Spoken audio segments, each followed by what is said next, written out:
Kurang dari 1 pekan, pelaksanaan balap motor MotoGP di sirkuit internasional Mandalika ini akan segera dimulai. Dan saat ini saya sudah berada di depan akses utama untuk masuk ke dalam sirkuit Mandalika yang ada di kiri saya. Dan bisa dilihat, sejumlah pekerja dari proyek sirkuit Mandalika masih terus melakukan pekerjaannya untuk menyelesaikan target-target agar sirkuit ini bisa segera dipakai untuk event balap MotoGP sendiri. Dan ini masih terlihat banyak pekerja yang lalu lalang masuk dan beberapa material-material juga masih terlihat belum rapi seperti itu. Dan saya juga akan tunjukkan di belakang saya ini ada sebuah monumen yang masih tertutup dan ini adalah patung Presiden Joko Widodo yang sedang bermotor. Nah, kita akan lihat seperti apa kesiapan sirkuit Mandalika di dalam, apakah sudah ready baik di kawasan utamanya dan juga lintasannya. Saya akan ajak ke dalam.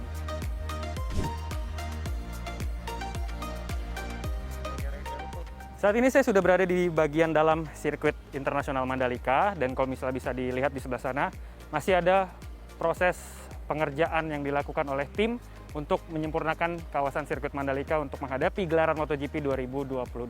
Nah, kalau bisa saya bisa jelaskan juga sekitar saya ini adalah sebelah kiri area pedok. Nantinya tim-tim balap MotoGP ketika sudah datang akan menempati pedok-pedok ataupun garasi yang ada di sini, dan di sekeliling saya lainnya ini adalah modular box office dari para tim balap MotoGP. Di situ ada tim Ducati Lenovo dan sebelahnya ada tim Suzuki MotoGP.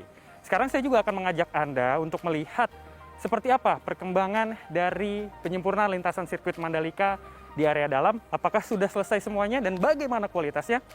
Ikuti saya. Saat ini saya berada di atas tikungan pertama sirkuit internasional Mandalika yang juga menjadi bagian dari proses perbaikan dan juga penyempurnaan lintasan sirkuit yang diminta oleh pembalap dan juga Dona Sport untuk diperbarui sebelum digelarnya balap MotoGP pada tanggal 20 Maret 2022. Kalau bisa dilihat di sebelah sana adalah trek lurus masuk ke tikungan pertama dan ini adalah aspal yang sudah diperbaharui. Jika misalnya bisa dilihat ke sebelah sini, ini aspal jauh lebih berwarna hitam jika dibandingkan dengan lintasan yang ada di tikungan lain. Dan ini walaupun secara kontur ataupun strukturnya ini sudah padat, sudah keras, tapi di bagian bawahnya ini masih basah sehingga masih terus dilakukan upaya ataupun proses pendinginan di bagian bawah agar material secara keseluruhan dari lintasan ini bisa lebih padat dan lebih kuat untuk menopang kecepatan tinggi dari motor-motor MotoGP yang bisa melaju hingga 350 km per jam lebih. Dan kali ini kita akan keliling sirkuit Mandalika untuk melihat bagaimana kesiapan secara umum dari sirkuit yang akan menjadi tuan rumah balap MotoGP 2022 seri kedua Mandalika. Saya juga berkesempatan untuk mengitari sirkuit sepanjang 4,3 km ini dengan menggunakan mobil yang langsung dikemudikan oleh pembalap nasional Indonesia Denny Pribadi. Denny ditunjuk oleh MGPA untuk menjadi koordinator sirkuit Mandalika, khususnya lintasan balap. Nah, saat ini saya sedang melakukan hot lap bersama pembalap nasional Indonesia di sebelah kanan saya, yaitu Mas Denny Pribadi yang saat ini juga jadi koordinator dari sirkuit internasional Mandalika. Nah, Mas Denny ini mengantarkan saya untuk keliling sirkuit melihat kesiapan sudah seberapa jauh sirkuit Mandalika untuk menjadi tuan rumah balap MotoGP. Nah, ini kita ada di tikungan 10 ya Mas ya? 10. Nah, tikungan 10 ini menjadi ikonik juga karena sebelah kiri ada motif suku Sasak yang juga menjadi tanda dari sirkuit internasional Mandalika ini sendiri. Dan ini cuaca juga lagi panas terik ya, jadi bisa kelihatan sirkuit ini terang dan itu juga ada digital flag yang sudah diaplikasikan. Digi flag ya. Ya, digital. Oke, untuk memberikan tanda ataupun peringatan kepada pembalap ketika ada masalah ataupun bisa sebagai race director. Bendera massa. Saat berada di tikungan ke-10, saya berbincang dengan Denny Pribadi soal kondisi terkini sirkuit Mandalika yang sudah dinyatakan selesai.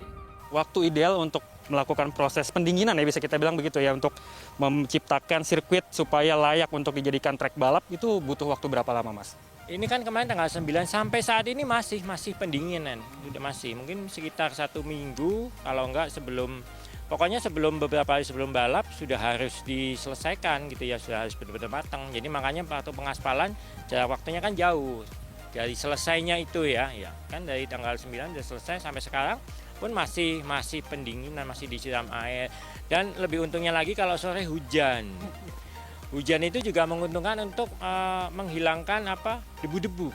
Debu-debu kan ini karena Sebenarnya debu itu karena di sini kan masih ada pembangunan, di depan masih jalan, di tengah juga masih ada bunga, kan debu pasti ada ke sini, nggak mungkin nggak ada kan, tapi tetap tiap hari dibersihkan dengan jet truck, dengan mobil yang sapu itu, dengan orang menggunakan blower, tetap terus. Tapi begitu hujan itu sangat membantu sekali, langsung kan debu-debunya itu langsung masuk ke drainasenya, ya. Oh ya Mas, kan kemarin itu proses perbaikan itu dilakukan di sekitar 1,2 km di lintasan sirkuit Mandalika. Itu sektornya mana aja, titiknya mana aja Mas? Dari T16, T itu tikungan ya, dari T16 ke T5 di situ. Sampai dengan T5 ada sekitar 7 sektor berarti di situ. Ya, di situ. Pada saat proses pengaspalan ulang, kendala atau kesulitan apa sih yang dihadapi oleh baik itu dari koordinator sirkuit ataupun pekerja yang memang melakukan secara langsung? Sebenarnya nggak ada kesulitan, memang itu hal yang biasa, apalagi dilakukan oleh tenaga ahli ya, sudah melakukan hal yang biasa, itu kita dikerok, kemudian nanti kita layer lagi oleh tim pengaspalan.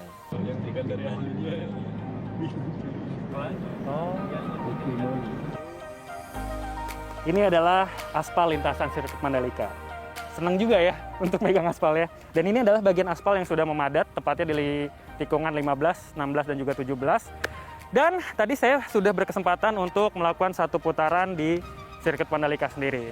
Dari apa yang sudah saya perhatikan, mulai dari lintasan yang diperbaiki, lalu gravelnya, standar keamanan seperti apa, nampaknya sirkuit Mandalika sudah siap untuk menjadi tuan rumah gelaran MotoGP seri kedua di Indonesia. Dan kalau misalnya dilihat di sekitar saya ini, tempat-tempat duduk penonton sudah dipasang dengan baik. Ini adalah premium grandstand, tempat duduk dengan atap. Lalu di sebelah sana yang berwarna merah putih adalah standar grandstand yang juga paling banyak dijual tiketnya. Serta untuk lintasan sendiri dikatakan sudah 100% rampung dan hanya tinggal melakukan finishing ataupun penyelesaian di kawasan luar sirkuit. Jadi kita tinggal menunggu saja bagaimana nantinya sirkuit Mandalika bisa menghadirkan pertarungan-pertarungan seru di balapan MotoGP di kelas MotoGP, Moto2, Moto3, dan juga Asian Talent Cup. Albi Pratama, Roby Bahtiar, Lombok, Nusa Tenggara Barat.